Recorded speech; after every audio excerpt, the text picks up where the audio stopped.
o'rinbosari G'aniyev Ma'rufman. Xalq banki tizimida bugungi kunda yaratilayotgan imkoniyatlar, yaratilayotgan keng kreditlar haqida biroz to'xtalib o'tmoqchiman.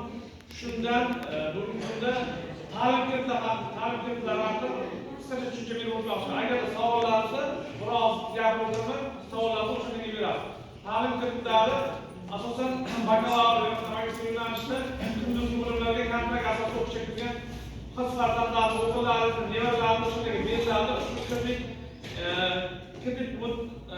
bitirgandan keyin 7 yil muddatga beradi. Ya'ni o'sha o'qish davomida o'qishni bitirgandan keyin 7 yil davomida bo'lib to'lash kerak. Bu ya'ni 11 yil balki institutlar 5 yil, 6 yil institutlar o'shan bo'lsa 11-12 yilgacha bo'laveradi. Shu ta'limda ayollarga 1% dan foizni davlat tomonidan to'lab beriladi, erkaklarga esa 14% to'lab beriladi.